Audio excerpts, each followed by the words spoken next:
الله تعالى عليه وعلى آله وأصحابه أجمعين. أما بعد فأعوذ بالله من الشيطان الرجيم. بسم الله الرحمن الرحيم. إنما يريد الله ليذهب عنكم الرجس أهل البيت الطاهرة ويطهركم واذكرن ما يتلى في قلوبكم من آيات الله والحكمة إن الله كان لطيفا خبيرا. صدق الله مولانا العظيم وصدق رسوله الكريم ونحن على ذلك من الشاهدين والشاكرين والحمد لله رب العالمين. قرآن کریم کا اس وقت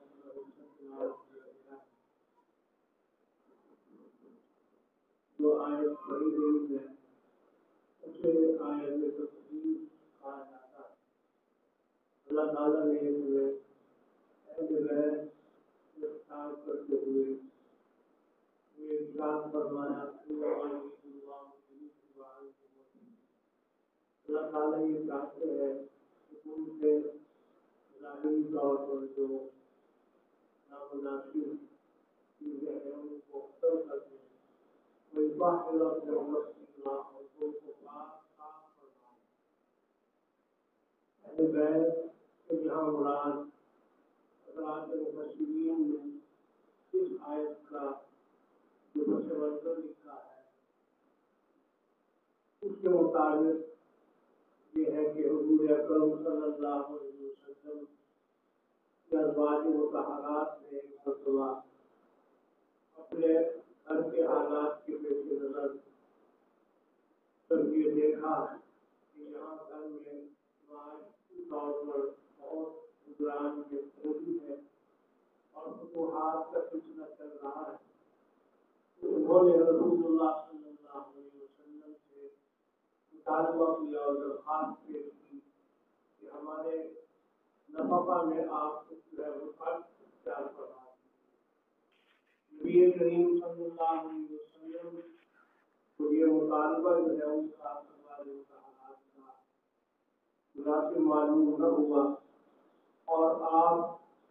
ایک امام کے لیے ان سے علیحدہ ہوئے. اللہ تعالیٰ نے قرآن کریم میں بات کے اندر یہ آیات نازل فرمائی. یا ایھا النبی قل لازواجک ان کنتن تردن الحیاۃ الدنیا وزینتہا فتعالین امتعکن واسرحکن سراحا جمیلا. اللہ تعالیٰ نے نبی کریم صلی اللہ علیہ وسلم سے یہ فرمایا کہ آپ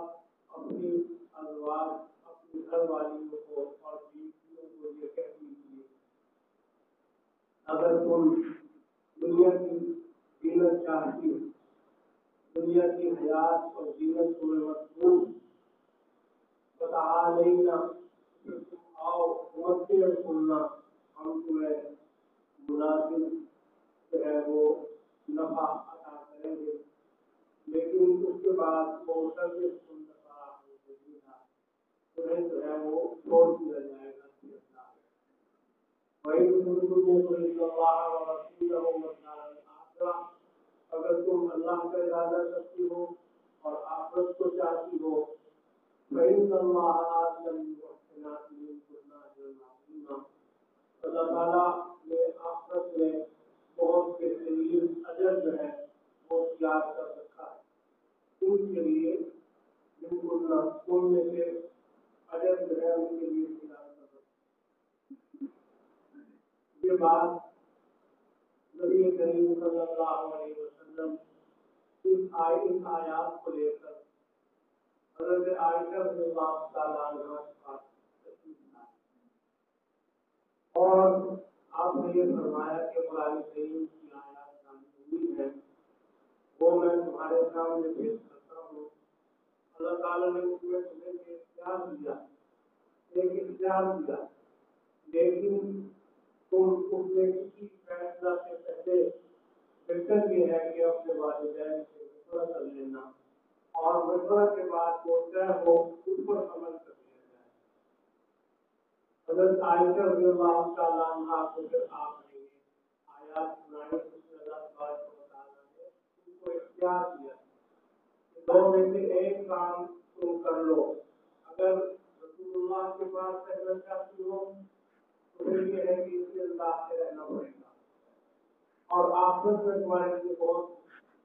اور اگر دنیا کو چاہتی ہو تو پھر تمہیں اچھے انداز سے پانی کر دیا جائے گا. کپڑا دے کر جوڑا دے کر تمہیں اچھے انداز سے پانی کر دیا جائے گا. اب چاہے تم رسول اللہ کے پاس رہنا اختیار کرو یا علیحدگی اختیار کرو یہ تمہیں اس کا اختیار ہے. اللہ تبارک و تعالیٰ کی طرف سے جو چیز چاہے اختیار کر. یہ بات اللہ تبارک و تعالیٰ کی طرف سے جو ہے کہ عطا فرما دی گئی کہ دو میں سے ایک چیز کو اختیار کرنا ہے. حضرت عائشہ رضی اللہ تعالیٰ عنہا نے جب یہ آیات سنی جس میں ان کو اختیار کیا گیا اللہ تعالیٰ نے جس میں نبی کریم صلی اللہ علیہ وسلم کو خطاب کرتے ہوئے یہ بات ارشاد فرمائی کہ اختیار یا ایھا النبی قل لأزواجک إن كن تردن الحیاة الدنیا وزینتها فتعالین أمتعکن وأسرحکن سراحا جمیلا وإن كنتن تردن الله ورسوله والدار الآخرة فإن الله أعد للمحسنات منكن أجرا عظيما. تو حضرت عائشہ رضی اللہ تعالیٰ عنہ نے یہ کہا کہ ابھی کا التشیع ابوایا کہ آپ کی ذات کے بارے میں اپنے والدین سے مشورہ کروں. مجھے اس کے مشورے کی کوئی ضرورت نہیں مانتی ہو. بغیر مشورہ کے ہی میں یہ فیصلہ کرتی ہوں. اتقوا اللہ ورسولہ والدار الآخرہ. میں اللہ تعالیٰ کو اختیار کرتی ہوں, رسول اللہ کو اختیار کرتی ہوں اور آخرت کو اختیار. اللہ کو, رسول اللہ کو اور دار آخرت کو میں اختیار کرتی ہوں. اس سلسلہ میں مجھے کسی مشورہ کی کوئی ضرورت نہیں. سورہ اکرم صلی اللہ علیہ وسلم کو اس سے خوشی ہوئی. حضرت عائشہ رضی اللہ تعالیٰ عنہا نے یہ کہا کہ یا رسول اللہ آپ اور ازواج سے بھی یہ بات فرمائیں گے اور یہ آیات ان کو بھی آپ پیش فرمائیں گے, لیکن میرا ایک سلسلے میں میری خواہش ہے اور میرا یہ مشورہ ہے کہ میرا فیصلہ آپ ان کو نہ بتائیں. ہر کوئی اپنے طور پر جو چیز چاہے اختیار کرے, میرا فیصلہ آپ ان کو بتائیں. رسول اکرم صلی اللہ علیہ وسلم نے پھر دوسری ازواج مطہرات کے سامنے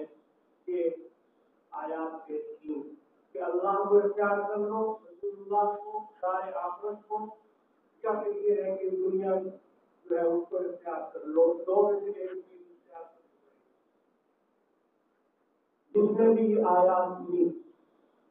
ہر ایک نے اللہ کو, رسول اللہ کو, دار آخرت کو اختیار کیا. سب نے یہی کہا کہ ہم اللہ کو چاہتے ہیں, رسول اللہ کو چاہتے ہیں اور آخرت کو. ہر ایک نے یہی بات کہی. اس سلسلہ میں دوسری رائے جو ہے وہ اس کا کوئی امکان بھی نہیں ہے. ایک ہی رائے ہے اور ایک ہی فیصلہ ہے کہ اللہ اور رسول اللہ علیہ وسلم. اللہ تبارک و تعالیٰ نے انہیں خطاب کرتے ہوئے یہ بات ارشاد فرمائی یا نساء النبی لستن کأحد من النساء إن اتقيتن فلا تخضعن بالقول فيطمع الذي في قلبه مرض وقلن قولا معروفا. اور کئی جو ہے وہ ان کو ہدایات دی, ازواج مطہرات کئی ہدایات کو ان کو عطا فرمائے اللہ تبارک و تعالیٰ نے, اور ان سے خطاب بھی ہوا اور ان کو یہ اعزاز عطا فرمایا گیا یا نساء النبی, کو رسول اللہ صلی اللہ علیہ وسلم کی گھر والی. اور پھر یہ بھی ہے کہ تم جو ہے ایسے مرتبے پر ہو، ایسے مقام پر کہ عام خواتین کی طرح تم نہیں ہو. اللہ تعالیٰ نے تمہیں بڑا مقام عطا فرمایا، عظمت عطا فرمائی، شرافت اور عزت عطا فرمائی، تمہیں نسبت عطا فرمائی کہ تم کون ہو؟ رسول اللہ کی گھر والے. اللہ کے رسول کے کرم میں آ جانا یہ بہت بڑی عظمت ہے اور بہت بڑی شرافت. تو یہ شرافت اللہ تعالیٰ نے ان کو عطا فرمائی اور ان کو پھر مختلف ہدایات بھی عطا فرمائی. وَمَن يَقْنُتْ مِنكُنَّ لِلَّهِ وَرَسُولِهِ وَتَعْمَلْ صَالِحًا نُؤْتِهَا أَجْرَهَا مَرَّتَيْنِ وَأَعْتَدْنَا لَهَا رِزْقًا كَرِيمًا. اللہ کے لیے اگر تم عبادت کرو گی، اللہ کے سامنے جھک جاؤ گی اور رسول اللہ کی بات مانو گی، وَتَعْمَلْ صَالِحًا اور نیک عمل کرو گی، نُؤْتِهَا أَجْرَهَا مَرَّتَيْنِ پھر ہر عمل پر ہم 2 مرتبہ دیتے ہیں اس کا اجر عطا. 2 مرتبہ وہ اجر دیا جائے گا. کتنا اجر ملے گا؟ کتنا تعالیٰ چاہیں گے اتنا اجر عطا فرمائے. وَأَعْتَدْنَا لَهَا رِزْقًا كَرِيمًا اور پھر ان کے لیے بہت عمدہ اور پاکیزہ اور عزت کا اور احترام کا رزق بھی اللہ فرماتے ہیں ہم نے تیار کیا ہوا. وَأَعْتَدْنَا لَهَا رِزْقًا كَرِيمًا اور نذیر ان کو یہ ہدایت کی لَسْتُنَّ كَأَحَدٍ مِّنَ النِّسَاءِ عام خواتین کی طرح تم نہیں. صرف تقیتن اللہ سے تم ڈرتی نظر نہ ہو. فلا تخضعن بالقول ایک ہدایت کہ جب بات کرو تو اس طرح نرمی کا زور اور شاندار جس کے دل میں روب ہوتا ہے اور اس سے تما کرتا ہے برائی کی طرف متوجہ ہوتا ہے. مان لگی یہ سب وَقُلْنَ قَوْلًا مَّعْرُوفًا البتہ بات سے یہ ہدایات میں اللہ تبارک و تعالیٰ نے وَقَرْنَ فِي بُيُوتِكُنَّ وَلَا تَبَرَّجْنَ تَبَرُّجَ الْجَاهِلِيَّةِ الْأُولَىٰ وَأَقِمْنَ الصَّلَاةَ وَآتِينَ الزَّكَاةَ وَأَطِعْنَ اللَّهَ وَرَسُولَهُ. یہ ہدایات کی تم جو ہے نماز کے ٹائم کو اور اس سے پہلے یہ فرمایا کہ وَقَرْنَ فِي بُيُوتِكُنَّ گھروں میں رہو. عتیق جو ہے ان کا اصل مکان جو ہے وہ گھر میں رہنا. وَأَقِمْنَ الصَّلَاةَ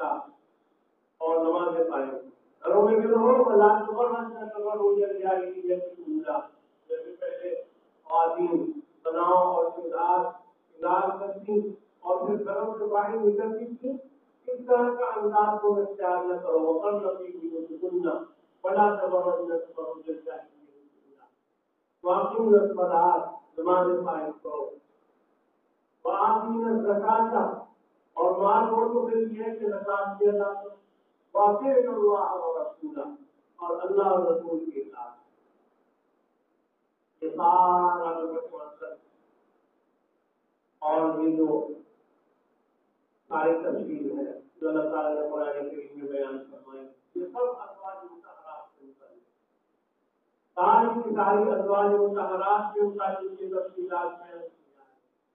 اسی سلسلے میں ان کو اللہ تعالیٰ نے فرمایا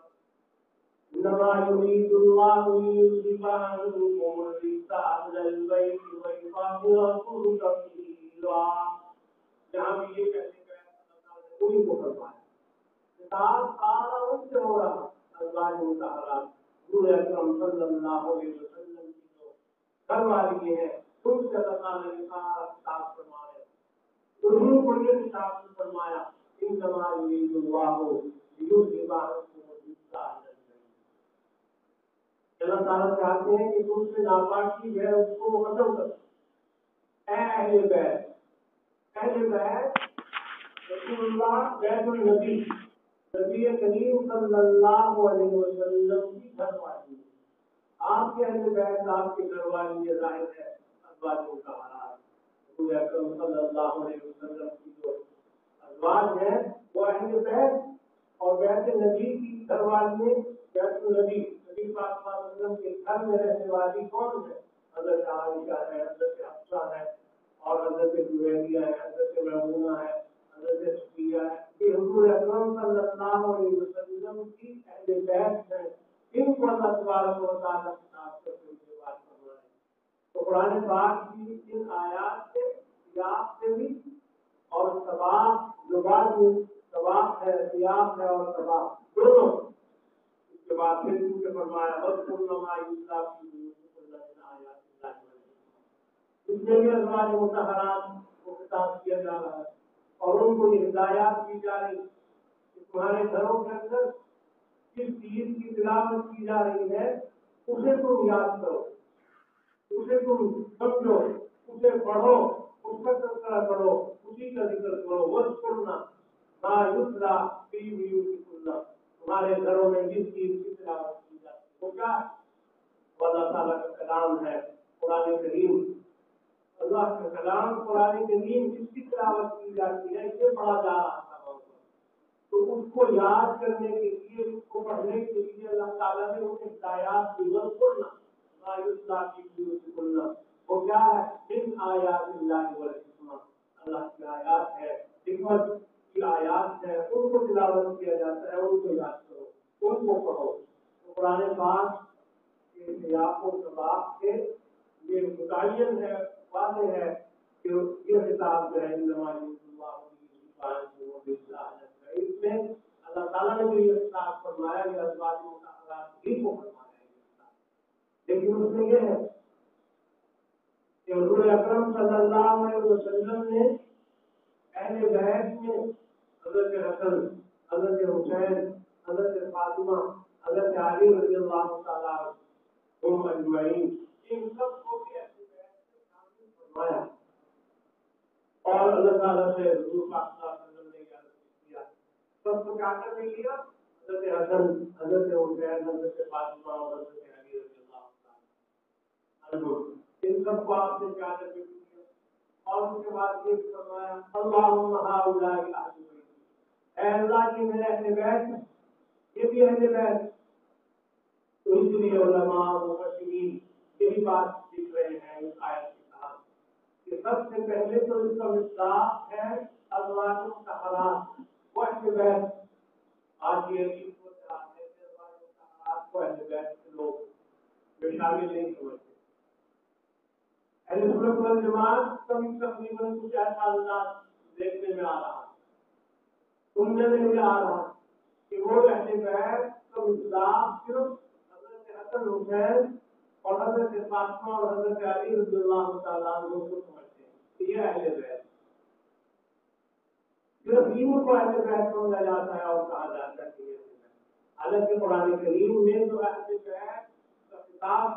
اللہ تعالیٰ نے فرمایا وہ ازواج مطہرات، تو ازواج مطہرات سب سے پہلے اہل بیت میں شامل ہیں۔ حضور پاک صلی اللہ علیہ وسلم کی وہی اہل بیت ہے، وہی گھر والی ہے۔ اس کو جب آپ پوچھتے ہیں کسی کو کیا حال ہے آپ کا، آپ کے گھر والوں کا کیا حال ہے، تو کیا مطلب ہوتا ہے اس بات؟ گھر والوں میں کون شامل ہوتے ہیں؟ کیا گھر کے اندر جو ہے بیوی نہیں، وہ تینوں میں شامل نہیں، اس کے بغیر تو گھر والا کوئی بنتا ہی نہیں ہے۔ گھر تو بنتا ہے عورت کے ساتھ، عورت نہ ہو تو پھر گھر ہی نہیں بنتا، عورت کے ساتھ گھر بنا کرتا ہے۔ جب آپ پوچھتے ہیں گھر کا کیا حال ہے، گھر والوں کا کیا حال ہے، تو سب سے پہلے بیوی کا کیا حال ہے۔ تو رسول اللہ صلی اللہ علیہ وسلم کے جو گھر والے ہیں وہ آپ کے ازواج مطہرات جو ہے یہ آپ کے گھر والے، تو انہیں ازواج مطہرات کو یعنی اہل بیت میں شامل نہ سمجھنا کتنی ناقص کی بات۔ اور آنے بعد کا سیاق و سباق تو یہی بتلا رہا ہے، آنے بعد کے سیاق و سباق سے اور انداز سے تو یہ بات معلوم ہو رہی ہے اور واضح طور پر معلوم ہو رہی ہے کہ ان نماز میں جو جو کتاب ہے کہ اللہ تعالیٰ نے ازواج مطہرات سے فرمایا، باقی یہ بات صحیح ہے کہ ازواج مطہرات اہل بیت میں شامل ہونے ہیں،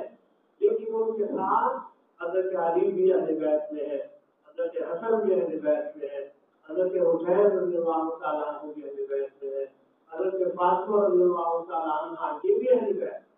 رسول اللہ صلی اللہ علیہ وسلم نے ان کو اہل بیت کے شامل فرما دیا. تو قرآن پاک کی اس آیت کے مطابق ازواج مطہرات اہل بیت میں ہیں اور حدیث رسول اللہ صلی اللہ علیہ وسلم کے مطابق جو ہے حضرت علی، حضرت حسن حسین اور حضرت فاطمہ رضی اللہ تعالیٰ عنہم اجمعین کے بھی اہل بیت. تو ہمارا اہل سنت والجماعت کا یہی ہے موقف کہ اہل بیت جو ہے وہ ازواج مطہرات کی ہیں اور حضور اکرم صلی اللہ علیہ وسلم کے داماد حضرت علی اور آپ کی بیٹی حضرت فاطمہ اور آپ کے نواسے حضرت حسن حسین یہ بھی شامل ہیں، یہ بھی اہل بیت. لیکن یہ کہنا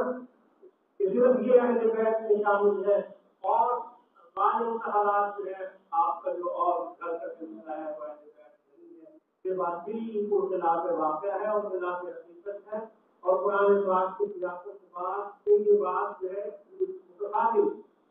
اس لیے صحیح تحقیق اور صحیح بات یہی ہے کہ آپ صلی اللہ علیہ وسلم کی تمام ازواج گھر والی جو امت کی مائیں ہیں وہ اہل بیت میں شامل اہل بیت ہیں. اور پھر اس کے علاوہ حضرت حسن حسین، حضرت فاطمہ، حضرت علی کو کہ آپ نے خود شامل فرمایا اہل بیت میں، یہ بھی اہل بیت میں شامل ہے. اس لیے یاد رکھیے کہ اہل بیت کا جب بھی ذکر آئے اور عنوان آئے تو سب سے پہلے اہل بیت میں ازواج مطہرات. لیکن عام طور پر جب بھی قرآن پاک کی آیت تلاوت کی جاتی ہے، پڑھی جاتی انما یرید اللہ لیذھب عنکم الرجس اہل البیت، تو ہمارے سنت والجماعت سے تعلق رکھنے والے حضرات جو ہے مبلغین، واعظین، بیان کرنے والے، وہ بھی اس پر بہت زور دے کر جہاں اس آیت سے اہل بیت سے مراد صرف حضرت حسن حسین اور حضرت فاطمہ اور حضرت علی کو مراد دیتے ہیں، ازواج مطہرات کو اہل بیت میں وہ شامل نہیں سمجھتے. اور یہ بات بھی غلط ہے، حقیقت کے خلاف، واقعے کے خلاف، قرآن پاک کے سیاق و سباق کے خلاف، اور وہ جو حدیث پاک ہے اس حدیث پاک کے بھی خلاف ہے جو حدیث رضا ہے. کیونکہ اس حدیث رضا سے تو یہ ثابت ہوتا ہے کہ حضور اکرم صلی اللہ علیہ وسلم نے انسان حضرات کو، چار حضرات کو اہل بیت میں آپ نے شامل کیا. اس کا مطلب یہ نہیں ہے کہ اہل بیت کا مصداق اور اس آیت کا مصداق یہ ہے، بلکہ یہ ہے کہ آپ نے ان کو شامل کیا اور پھر اس کے بعد کی آیت تلاوت فرمائی انما یرید اللہ لیذھب عنکم الرجس اہل البیت ویطہرکم تطہیرا. آپ صلی اللہ علیہ وسلم نے ان کو شامل فرمایا. اگر وہ پہلے سے ہی شامل ہوتے اس آیت میں اور مراد جو ہے وہ ازواج مطہرات نہ ہوتی بلکہ صرف یہی حضرات مراد ہوتے تو پھر حضور اکرم صلی اللہ علیہ وسلم ان کو کیسے شامل کرنا. معلوم ہوا کہ ازواج مطہرات کو اصل مصداق ہے اور پھر یہ ہے کہ حضرت حسن حسین، حضرت فاطمہ، حضرت علی ان کو رسول اللہ صلی اللہ علیہ وسلم نے خود شامل فرما کر دعا بھی کی اللہ تعالیٰ سے اور درخواست کی اللہم ہؤلاء اہل بیتی، اے اللہ یہ بھی میرے اہل بیت سے شامل. تو بہرحال ازواج مطہرات سب سے پہلے اہل بیت اور پھر اس کے ساتھ ساتھ یہ حضرات جو ہے یہ بھی اہل بیت ایک شامل ہے. اور یہ بھی حصہ ہے اس آیت جو اصل مصداق ہے، اولین مصداق اور ازواج مطہرات ہیں اور حدیث پاک کی روشنی میں ان کا مصداق جو ہے یہ حضرات. تو ہمارا یہی موقف ہے اور یہی جو ہے ہمارا سب کا نظریہ ہے سنت والجماعت کا کہ ازواج مطہرات جو اہل بیت میں شامل ہیں اور یہ حضرات جو ہے اہل بیت میں بھی شامل ہیں. حضرت حسن بھی، حضرت حسین، سنت والجماعت جو ہے وہ حضرت حسن حسین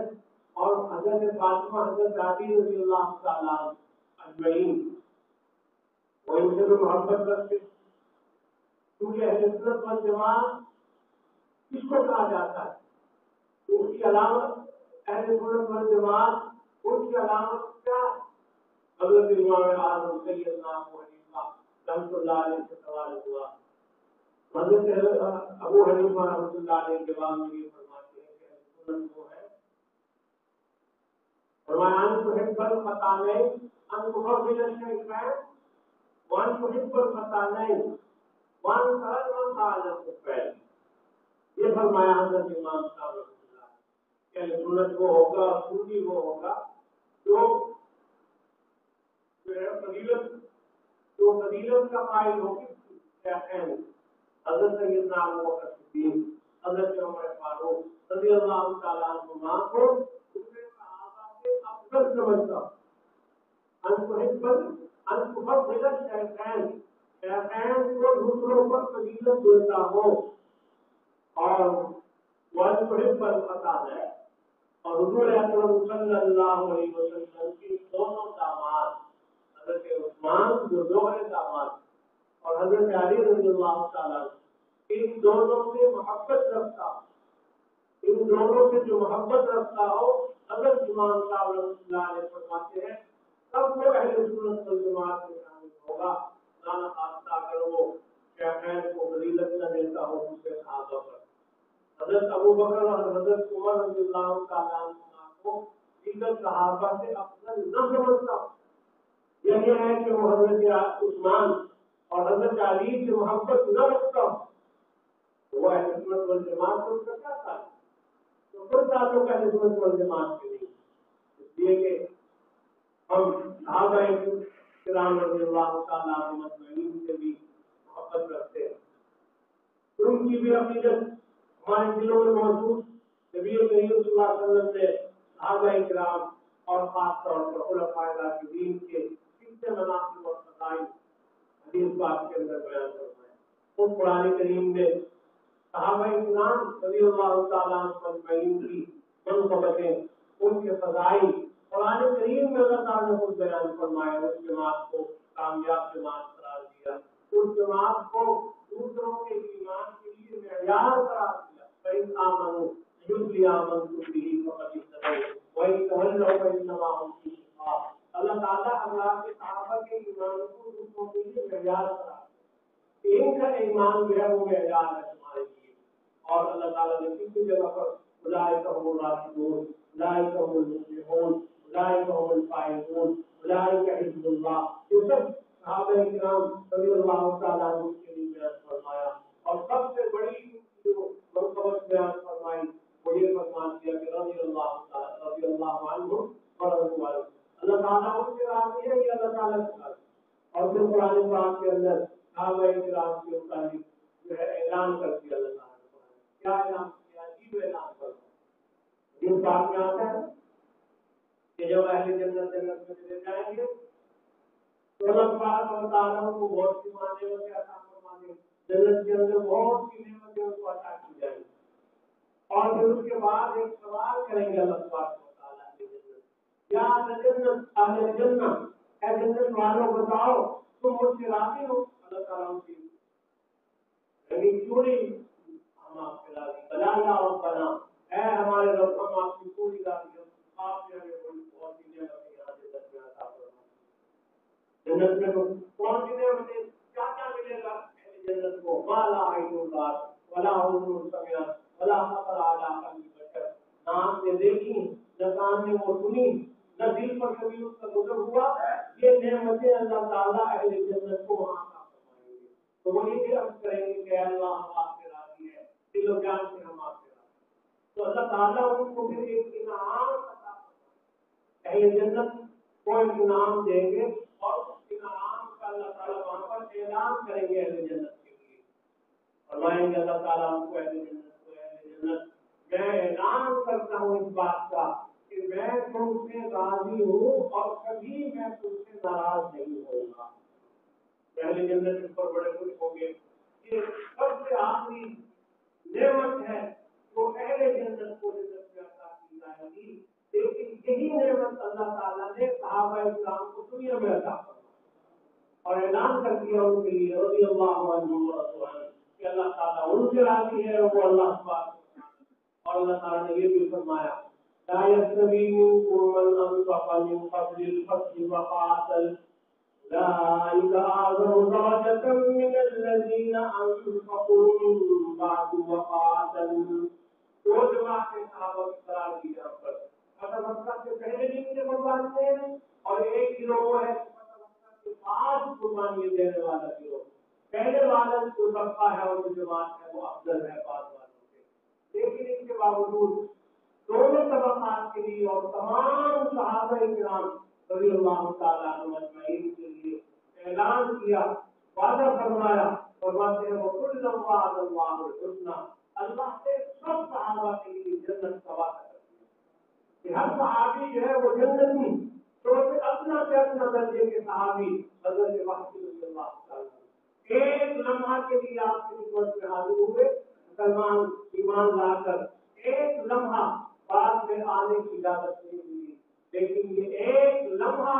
کی صحبت پانے والا صحابی جس کے لیے جنت کا وعدہ ہو گیا ہے، بعد میں آنے والے اور کتب ابدال اغواس جو ہے وہ اس کی کرنے بات کو نہیں پہنچ رکھتے ہیں، اس لیے کہ بعد کے لوگ عمر زیادہ ہوگی، عبادت زیادہ کر سکتے ہیں، نفل زیادہ پڑھ سکتے ہیں، تلاوت زیادہ کر سکتے ہیں، لیکن وہ آنکھ جس نے رسول اللہ صلی اللہ علیہ وسلم کا دیدار کیا وہ کہاں سے، وہ جلوہ ان کو نظر نہیں آ سکتا، اس لیے کوئی بعد کے آنے والا بڑے سے بڑا شخص جو ہے ادنا درجے کے صحابی کے مرتبہ اور مقام کو نہیں، وہ صلی اللہ علیہ وسلم نے اس لیے فرمایا کہ اگر میرا کوئی صحابی اگر اللہ کی راہ کے اندر ایک مٹھ جو اللہ کے راستے میں خیرات کرتا ہے اور بعد والا اور پہاڑ کے برابر سونا خیرات کرے تو ایک مٹھ نہیں، مٹھ کا جو آدھا حصہ ہوتا ہے بعد والا اس کے برابر نہیں ہوتا۔ صحابہ کا تو ایک بہت بڑا درجہ ہے، بہت بڑا مقام جو قرآن کریم میں بھی اللہ تعالیٰ بیان فرما رہے ہیں، اور ایک دوسرے کی احادیث ہے جو نبی کریم صلی اللہ علیہ وسلم کی زبان سے ترجمان سے صحابہ کرام کی عظمت، ان کی مرتبت، ان کی شان، اسی لیے تو آپ نے بھی فرمایا لا تقولوا اے لوگوں صحابہ کو سنا دو، سب صحابہ سے آپ سے مدد فرمائے، اور یہ بھی فرمایا کہ اللہ سے ڈرو اس سے، اور اس کی یہ بھی بات بیان نبی کریم صلی اللہ علیہ وسلم نے فرمائی کہ من احبهم فليحب احبهم، جو صحابہ سے محبت کرتا ہے وہ کیوں کرتا ہے محبت؟ اس لیے کہ وہ میرے ہیں نا، ان کی نسبت میری طرف ہے، میری محبت کے طرف کا تقاضا ہے کہ میرے صحابہ سے محبت، تو جس کو رسول اللہ صلی اللہ علیہ وسلم کے ساتھ محبت ہوگی اسے یقیناً آپ کے صحابہ سے محبت، کیونکہ وہ اصحاب النبی نبی کریم صلی اللہ علیہ وسلم کے صحبت یافتہ، اور یہی سب سے بڑا ان کا اعزاز ہے۔ آپ کسی بڑے سے بڑے عالم کا جب تعارف کراتے ہیں تو آپ اس کے لیے بڑے الفاظ لکھتے ہیں، حضرت مولانا علامہ شیخ الاسلام شیخ المحدثین شیخ المفسرین، لیکن کبھی آپ نے دیکھا کسی نے حضرت ابوبکر صدیق، عمر فاروق، عثمان غنی علی المرتضیٰ، حضرت معاویہ یا کسی بھی صحابی کے لیے کبھی لکھا ہو حضرت مولانا سید ابوبکر صدیق، لکھا ہے کیوں؟ اس لیے کہ یہ سارے الفاظ جو ہیں جب لفظ صحابی آ جاتا ہے تو سارے الفاظ ختم ہوتے ہیں، کسی لفظ کی وہاں کوئی حیثیت نہیں ہے، جب یہ آ گیا رضی اللہ عنہ صحابی کا لفظ، تو صحابہ کا مقام اور درجہ جو ہے وہ سب سے اعلیٰ، سب سے افضل، اللہ تعالیٰ نے قرآن کریم میں اور بربر تعالیٰ صلی اللہ علیہ وسلم نے حدیث پاک میں ان کے لیے کتنے فضائل و مناقب بیان کر کے ہدایت دی کہ میرے صحابہ سے جو محبت کرے گا فبحبی احبہم، اس کی وجہ یہ ہے کہ اس کو مجھ سے محبت، میری محبت کی وجہ سے وہ میرے صحابی سے محبت کر رہا ہے۔ اصل میں صحابی کی محبت رسول اللہ کی محبت کی علامت، اور فرمایا ومن ابغضهم فببغضی ابغضهم، تو ان سے بغض رکھتا ہے صحابہ کرام سے تو رسول اللہ صلی اللہ علیہ وسلم فرماتے ہیں اصل میں وہ اس کو بغض نہیں ہے، اصل میں اس کو بغض مت ہے، وہ میرے بغض کی وجہ سے میرے صحابہ سے بغض رکھتا ہے، صحابہ کرام سے بغض، ان سے عداوت، ان سے نفرت، یہ رسول اللہ کی عداوت اور نفرت کی علامت، تو معیار ہے گویا اس درجے کے بھی صحابہ کرام، رسول اللہ کی محبت اور رسول اللہ کی عداوت کا معیار جو ہے وہ صحابہ، صحابہ کی اگر محبت ہے تو رسول اللہ کی محبت یقیناً ہوگی، صحابہ سے خدا نخواستہ اگر بغض ہے تو پھر صحابہ سے وہ بغض نہیں اللہ تعالیٰ اور حضور صلی اللہ علیہ وسلم نے فرمایا کہ ومن ابغضنی، جو مجھ سے بغض رکھتا ہے فقد ابغض اللہ، اس نے مجھ سے بغض نہیں رکھا وہ اللہ تعالیٰ سے دشمنی رکھتا ہے، وہ اللہ کا دشمن اب وہ اللہ ہے، اللہ کا وہ دشمن ہے، اللہ سے اس کو بغض۔ تو صحابہ کرام سے بھی محبت ہے، صحابہ کرام سے عقیدت اور محبت اہل سنت والجماعت کو موجود، اور پھر حضور پاک صلی اللہ علیہ وسلم کا خاندان، اہل بیت آپ صلی اللہ علیہ وسلم کے جو خاندان کے افراد، ان سے بھی اہل سنت والجماعت کو محبت اور عقیدت ہے۔ امام اعظم ابو حنیفہ رحمۃ اللہ علیہ نے یہی بات ارشاد فرمائی، یعنی تفضل الشیخین وان تحب الفتانین،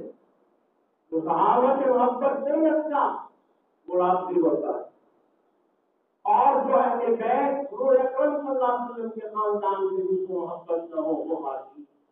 اہل سنت والجماعت نہ رافضی ہے نہ حاجی ہے، یہ تو اہل السنت والجماعت ہے، رسول اللہ صلی اللہ علیہ وسلم کی سنت اور آپ کی جماعت صحابہ کرام کے پیروکار ہے، آپ کے خاندان سے محبت رکھنے والے ہیں۔ حضور پاک صلی اللہ علیہ وسلم کا پورا خاندان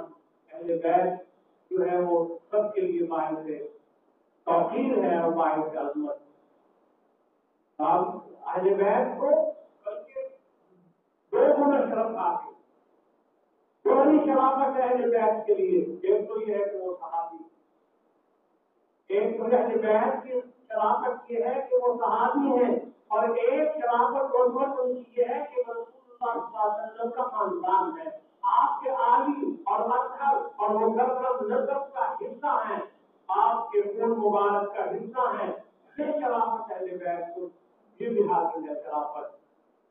حضرت فاطمہ رضی اللہ تعالیٰ عنہ کا واقعہ ہے، حضرت فاطمہ رضی اللہ تعالیٰ عنہ حضرت عائشہ سے رضی اللہ تعالیٰ عنہ سے کیا ہے، امی جان آپ کو پتہ ہونا چاہیے کہ میں حضور اکرم صلی اللہ علیہ وسلم کی بیٹی، مطلب یہ تھا کہ آپ تو حضرت ابو بکر کی بیٹی اور میں دیگر گوش ہے رسول ہوں، رسول اللہ صلی اللہ علیہ وسلم کی میں بیٹی، کس حیثیت سے یقیناً حضرت فاطمہ رضی اللہ تعالیٰ عنہ ایک فضیلت ہے، ان کا مقام۔ حضرت عائشہ رضی اللہ تعالیٰ عنہ نے اس کا انکار نہیں کیا، اس کا انکار نہیں فرمایا، انہوں نے تسلیم فرمایا اس بات کو کہ یہ بالکل تمہاری بات صحیح ہے۔ کہاں ابو بکر صدیق اور کہاں قبر دو عالم سید الانبیاء والمرسلین جناب نبی کریم صلی اللہ علیہ وسلم، اس کے خاندان سے ہونا یہ انتہائی شرافت اور عظمت کی بات ہے، دیگر بولتے ہیں رسول ہونے میں ان کا کون مقابلہ کرتا ہے، بہت اونچی شرافت و فضیلت لوگ کو حاصل۔ حضرت عائشہ اس کا انکار نہیں فرما رہی، ایک بات بیان کرتی پھر ساتھ کہنے لگی کہ بیٹی فاطمہ یہ بات تو صحیح ہے کہ تم رسول اللہ صلی اللہ علیہ وسلم کا دیگر گوشہ ہو، میں ابو بکر صدیق کی بیٹی ہوں، لیکن میں نے رسول اللہ صلی اللہ علیہ وسلم سے سنا ہے کہ ہر عورت جو ہے بیوی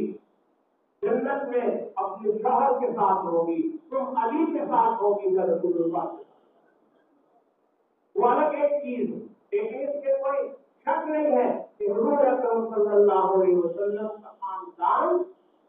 ہونے کی حیثیت سے اللہ نے ان کو جو عظمت جو شرافت عطا فرمائی ہے وہ ایک مرتبہ حضور اکرم صلی اللہ علیہ وسلم نے صحابہ کرام سے سوال کیا، پوچھا بتاؤ سب سے اچھی عورت کون، سب سے بہترین عورت کون ہے، سب سے اچھی عورت اس کو کہا جاتا ہے۔ حضرت علی ہوئے اور جا کے حضرت فاطمہ سے یہ سوال کیا کہ اس سوال کا کیا جواب ہے، حضرت فاطمہ رضی اللہ تعالیٰ عنہ جواب میں کہنے لگی کہ اے علی سب سے اچھی عورت وہ ہے کسی نامحرم نے اس کو کبھی نہ دیکھا اور کسی نامحرم کو اس نے بھی کبھی نہ دیکھا ہو، وہ سب سے اچھی عورت۔ آج کل کی بات کی اب تو سب سے اچھی عورت وہ ہے کہ سب اس کو دیکھیں اور وہ سب کو اب یہ مصیبت ہے۔ حضرت فاطمہ رضی اللہ تعالیٰ عنہ سے یہ فرما رہی ہیں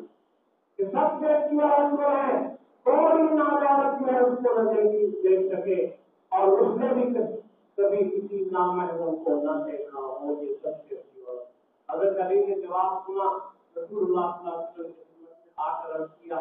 یا رسول اللہ میں اس سوال کا جواب دیتا ہوں، اور وہ یہ ہے کہ سب سے اچھی عورت وہ ہے، آپ کا یہ سوال ہے کون عورت سب سے اچھی ہے؟ نامحرم نے کبھی اس کو نہ دیکھا ہو، اور کس نے بھی کسی نامحرم کو کبھی نہ دیکھا ہو۔ حضور پاک صلی اللہ علیہ وسلم نے فرمایا جواب تو تمہارا صحیح ہے، لیکن یہ بھی تو بتاؤ نا کہ یہ جواب دیا کس نے؟ یہ جواب تمہیں کس نے دیا؟ کس نے بتایا ہے تمہیں یہ جواب؟ حضرت علی عرض کرنے لگے کہ یا رسول اللہ یہ تو آپ کی بیٹی فاطمہ نے جواب دیا۔ آپ صلی اللہ علیہ وسلم نے فرمایا کہ پھر صحیح ہے نا، تو نہیں اپنا بات اور آپ کی بات آخر ہے جو میرے جسم میں ٹکڑا۔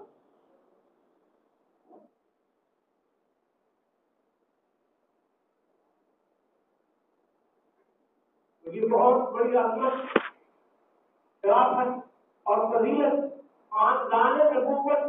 ہونے کی حیثیت سے اللہ نے ان کو بڑا مقام عطا فرمایا۔ لیکن بات یہی ہے کہ اہل سنت والجماعت کو حضرات صحابہ کرام رضی اللہ تعالی عنہم اجمعین سے محبت کرتے ہیں۔ ایک آنکھ ان کی صحابہ ہے اور دوسری آنکھ ایک آنکھ ان کے اہل بیت، اور دونوں ان کے سر کے تاج صحابہ بھی اور اہل بیت، حضرت فاطمہ ہو، حضرت رقیہ ہو، حضرت زینب ہو، حضرت ام کلثوم ہو، حضرت علی ہو، یہ سب اہل بیت اور حضور اکرم صلی اللہ علیہ وسلم کے ازواج مطہرات،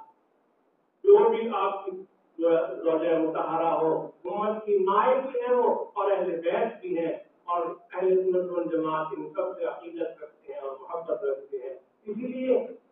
کسی کی ادنا درجے کی توہین اور تعظیم کو یہ اہل سنت والجماعت برداشت نہیں کر سکتے۔ حضرت مجدد احمد ثانی رحمۃ اللہ علیہ بہت بڑے عالم ہیں اور بڑے بزرگ ہیں، وہ یہ بات اپنے والد کے حوالے سے بیان فرمایا کہ اہل بیت سے محبت رکھنے میں اتنا بڑا فائدہ ہے کہ ایمان پر انسان کا خاتمہ ہوتا ہے اور خاتمے کی سہولت پیدا ہوتی ہے۔ یہ بہت بڑی شرافت، لیکن محبت میرے دوستوں کس چیز کو کہا جاتا ہے؟ نام سے صرف دعوے کرنا، ہم صحابہ کی محبت کرنے والے، اہل بیت سے ہمیں محبت ہے، ہم رسول اللہ سے محبت رکھتے ہیں۔ دعویٰ جو ہے یہ کافی نہیں ہوتا، اصل تو یہ ہے کہ ہم ان کی اسوہ حسنہ پر ہم چلیں، رسول اللہ صلی اللہ علیہ وسلم کی سنتوں پر اور صحابہ کرام اہل بیت نظام کے نقش قدم پر اہل سنت والجماعت چلتے ہیں۔ اصل چیز یہی، ورنہ اہل بیت کا جب سامنا ہوگا پھر ان کو وہ لوگ کیا جواب دیں گے جو آج اہل بیت کا نام لے کر کے سب کام اسلام کے خلاف کر رہے ہیں، ان کی تعلیمات سے بالکل برعکس کر رہے ہیں۔ باقی یہ ہے کہ محرم الحرام کا یہ مہینہ ہے، عظمتوں کا مہینہ ہے، برکتوں کا مہینہ، آج سے نہیں قدیم الایام رسول کی برکتوں کا۔ اور عجیب بات یہ کہ اس کی پہلی تاریخ کو، محرم الحرام کی پہلی تاریخ کو حضرت عمر رضی اللہ تعالیٰ عنہ جو خلافت راشدہ کا یوسف رسول ہے ان کی شہادت ہو رہی، اور دوسرا یہ ہوا حادثہ واقعہ کہ جب رضی اللہ تعالیٰ عنہ جو ہے وہ کربلا کے میدان میں ان کو شہادت اور ان کے خاندان کو جو ہے وہ شہادت نصیب ہو رہی۔ اللہ نے ان حضرات کو شہادت کے لیے اللہ نے اس محرم کا انتخاب فرمایا تاکہ شہادت جو ہے اس میں بھی عظمت پیدا ہو۔ ان دنوں میں شہادت کی وجہ سے شہادت جو ہے اس میں عظمت پیدا ہو گئی ہے، کیونکہ یہ جس سے مبارک اور برکت اور عظمتوں والے تھے۔ حضرت عمر رضی اللہ تعالیٰ عنہ کو دعا کیا کرتے تھے نا، اے اللہ عمر کی شہادت کی دلیل، اے اللہ اپنے راستے میں مجھے شہادت عطا فرما، اور پھر ساتھ ہی دعا کرتے تھے وجعل موتی ببرکت رسولک، اور میری موت اپنے رسول کے شہر میں عطا فرمائیے۔ حضرت حفصہ ان کی بیٹی کہنے لگی کہ ابا جان کہ آپ کیا دعا کر رہے ہیں؟ ادھر تو آپ کہتے ہیں کہ مجھے اے اللہ اپنے راستے میں شہادت عطا فرما، اور پھر ساتھ آپ یہ بھی دعا کر رہے ہیں کہ مدینہ میں موت آئے، تو دونوں باتیں کیسے جمع ہوں؟ اس لیے کہ شہادت سے اگر آپ شہادت چاہتے ہیں وہ جنگ میں ہوگی، وہ بات کے ساتھ جب جنگ ہوگی اس میں شہادت ہوتی ہے، اور اگر آپ کہتے ہیں کہ موت آنی چاہیے اللہ کے شہر رسول اللہ کے شہر میں، یہ دونوں حضرت عمر فاروق رضی اللہ تعالیٰ عنہ نے فرمایا بیٹی اللہ تعالیٰ سے حاصل اللہ کو یہ قدرت حاصل ہے کہ وہ مجھے اپنے راستے میں شہادت بھی دے دے اور میری موت کو اپنے رسول کے شہر میں عطا فرماتے اللہ کو اس کو قدرت کر سکتے ہیں یہ دونوں کام مقابل یہی ہوا کہ حضرت عمر رضی اللہ تعالیٰ عنہ کو شہادت بھی حاصل ہوئی نصیب ہوئی اور ان کی موت رسول اللہ کے شہر میں اللہ تعالیٰ ان کی دعائیں اللہ تبارک و تعالیٰ قبول فرمائی یکم محرم کو حضرت عمر بن الخطاب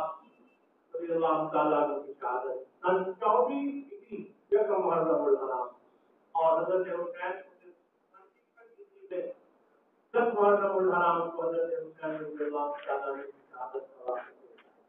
ہمارے دین کے ساتھ کوئی فرق نہیں ان لوگوں نے حضرت حسین رضی اللہ تعالیٰ عنہ کے اور ان کے خاندان کے ساتھ مخالفت کی کسی بھی طرح ان کی مخالفت میں قتل میں شہید کرنے میں یا کسی بھی جہت سے ان کی مخالفت میں حصہ لیا اہل سنت والجماعت کو اس کے ساتھ کوئی تعلق ہمارا اس سے کیا تعلق وہ سب لوگ غلطی کرتے اور پھر جن لوگوں نے یہ کردار ادا کیا بنانا اللہ نے دنیا میں بھی ان کو ذلیل کیا اور آخرت میں بھی وہ ذلیل اور رسوا آخرت کے اندر بھی وہ ذلیل اور رسوا ہوتے اور دنیا میں بھی رسوا کیا ہے اور رسوا ہو رہے ہیں اہل بیت کے ساتھ جنہوں نے یہ سلوک کیا باقی یہ ہے کہ حضرت حسین رضی اللہ تعالیٰ عنہ کا اب اس کی جو تفصیلات اور جو تشریحات اور جو واقعات اس کے بارے میں بیان کیے جاتے ہیں بہت سارا حصہ کئی حصے اس میں شامل کر دیے گئے سماعت اس میں بہت سارا مواد خود ہی شامل کر دیا گیا اصل واقعے سے بہت ساری باتوں کا کوئی تعلق نہیں باقی یہ ہے کہ ہمارا تعلق حضرت حسین سے ہے ہم حضرت حسن حسین کے غلاموں کے غلام اور آپ ہمارا خطبہ آج جمعے کو آپ سنتے ہیں ہم اس میں خطبہ کے اندر بھی جہاں خلفائے راشدین صحابہ کرام کا تذکرہ کرتے ہیں ہم حضرت حسن حسین کا تذکرہ کرتے ہیں ہمارا یہی عقیدہ ہے جو نبی کریم صلی اللہ علیہ وسلم نے حضرت حسن حسین اور فاطمہ رضی اللہ تعالیٰ عنہ ایک مرتبہ آپ تشریف لائے حضرت فاطمہ کے کان میں آپ نے کوئی بات فرمائی حضرت فاطمہ رضی اللہ تعالیٰ عنہ رونے لگی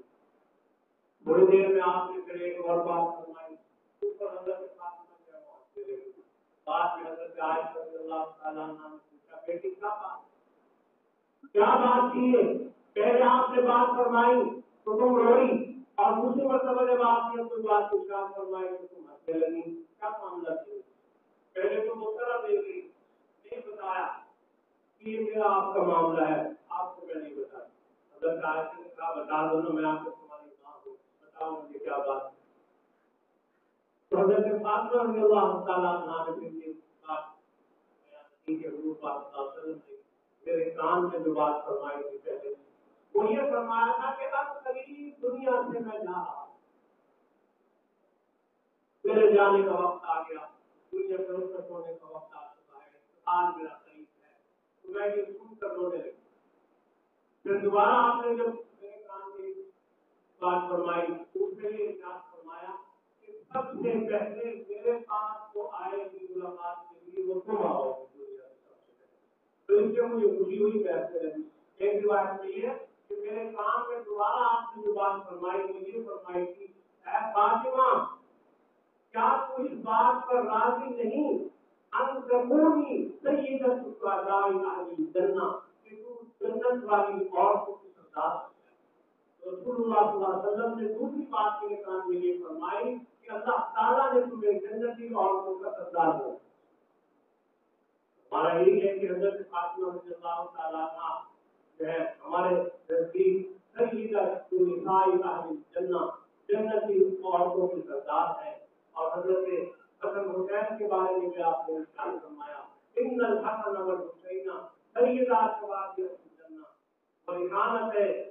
اور یہ میرے پھول بھی ہے اور یہ حسن حسین جو ہے جنتی نوجوان کی سردار حضرت حسن حسین جنتی نوجوانوں کی سردار اور دوسری روایت میں آتا ہے کہ ابو بکر اور عمر جو ہے جنت کی بوڑھوں کے سردار ہیں، بڑھاپے کی حالت میں دنیا سے جو لوگ رخصت ہوں گے جنت میں جائیں گے، جوان بن جائیں گے، لیکن ان کے سردار ابو بکر اور عمر ہوں گے، اور جو جوانی کی حالت میں دنیا سے رخصت ہوں گے ان کے سردار حضرت حسن اور حسین رضی اللہ تعالیٰ۔ تو ہم تو اہل سنت والجماعت ہیں، الحمدللہ اللہ کے صحابہ کرام سے بھی ہمارا تعلق محبت اور ہماری عقیدت جو ہے وہ اہل بیت کے ساتھ بھی ہے، اور یہی ہماری روایت کے ساتھ اہل صحابہ اور اہل بیت کی محبت ہونا یہ انسان کی انتہائی سعادت کی بات ہے، لیکن محبت کا تقاضا یہ ہے کہ اس کے نقش قدم پر انسان چلے، لہذا ہم سب کی ذمہ داری ہے سب اہل سنت والجماعت کی ذمہ داری ہے کہ وہ صحابہ کرام اور اہل بیت کرام سے زبانی لفظی طور پر محبت کے دعوے نہ کریں، بلکہ یہ ہے کہ ان کے نقش قدم پر بھی چلیں۔ اللہ کے تعالیٰ تبارک و تعالیٰ کی باقی امن کے حوالے سے تو آپ کو ہمیشہ معلوم ہی ہے، اور ہم لوگوں کا تو کوئی ایسا پروگرام ہے، کوئی ہمارا پروگرام نہیں ہے، کوئی ہماری تقریب نہیں ہے، نہ کوئی دن میں ہے نہ رات میں ہے، بدمنی کا اندیشہ کماں ہوتا ہے جہاں یہ پروگرام جن مقامات پر جن لوگوں کے یہاں یہ رسومات ہے، پروگرام ہے، ان کے یہاں یہ سلسلے ہوتے ہیں۔ اور دادا جی رحمۃ اللہ علیہ نے فرمایا کہ دو قسم کے ماتم، ایک ماتم وہ ہے جو سیاست سے وہ سب کو معلوم ہے کہ وہ ماتم ہوگا، اور ایک ماتم محرم وہ ہوتا ہے جو اہل سنت کرتے ہیں، وہ بھی وہی سارے واقعات وہی حالات بیان کر کے لوگوں کو لاتے رہتے ہیں، تو یہ بھی ماتم، لیکن فرماتے ہیں کہ یہ مہذب ماتم ہے، وہ غیر مہذب ہے یہ مہذب ہے، لیکن ہمارا بہرحال نہ مہذب ماتم سے تعلق ہے نہ غیر مہذب سے ہمارا تعلق ہے، ہمارا تعلق اہل سنت والجماعت صحابہ اہل بیت کے ساتھ۔ امن کو قائم رکھنے کے لیے یہ انتظامیہ جو ہے اس کی ذمہ داری رکھتے ہیں ہمیشہ، لیکن ہمارے حضرت والد ماجد رحمۃ اللہ علیہ فرمایا کرتے کہ یہ ذمہ داری جو ہے وہ لوگ کو تنخواہ لے کر یہ ذمہ داری پوری کرتے ہیں، دیتے ہیں، اور ہم بغیر تنخواہ لیے یہ ذمہ داری پوری کر رہے ہیں، ہم اس کو اپنا ایک حصہ سمجھتے ہیں اپنے ذمہ داریوں کا، یہ ہماری شرعی ذمہ داری ہے، یہ کہ جب تک ملک میں امن نہیں ہوگا بات نہیں بنے گی، امن کے بغیر نہ دنیا کا کام ہو سکتا ہے نہ کوئی دین کا کام ہو سکتا ہے، اس لیے ہم یہ بات کریں گے آپ کو اللہ سے کہ جہاں تک ہو سکے آپ امن قائم رکھنے میں اپنا کردار ادا کریں، البتہ دوسری طرف بھی یہ ہدایات کی پابندی ہونی چاہیے، کوئی شخص صرف قانون کو ہاتھ میں رکھے، ہر ایک کا اپنا قانون کے دائرے میں رہتے ہوئے ایک سلسلہ ہے، اس پر قائم رہے تو انشاءاللہ یہ ہے کہ قدم انشاءاللہ اللہ تعالیٰ سب کو توفیق عطا فرمائے۔ دعا بھی کیجیے کہ اللہ کرے کہ محرم حرام کے جو سلسلے ہیں یہ بھی خیریت سے مکمل ہو جائیں اور ملک میں امن قائم رہے، ہمیں ہر وقت محرم میں بھی اور ہر دن ہر وقت ہر مہینے میں ہمیں امن کی ضرورت ہے، خاص طور پر ان حساس دنوں میں امن کی انتہائی ضرورت ہے، تو میں آپ کا وضاحت کروں گا کہ جہاں تک ہو سکے آپ امن کے قیام میں اپنا کردار ادا کریں، زیادہ بات کا معاملہ ہو تو پھر اس کو ذمہ دار حضرات رجوع کرنا چاہیے، خود کوئی کام کرنے کی بجائے ذمہ دار افراد کی رجوع کرنا بہتر ہے۔ اللہ تعالیٰ سے دعا ہے کہ وہ ہمارے ملک میں، ہمارے وطن میں، ہمارے شہر میں، علاقے میں امن قائم فرمائے اور ہم سب کو صحابہ اہل بیت کے نقش قدم پر چلنے کی توفیق عطا فرمائے۔ وآخر دعوانا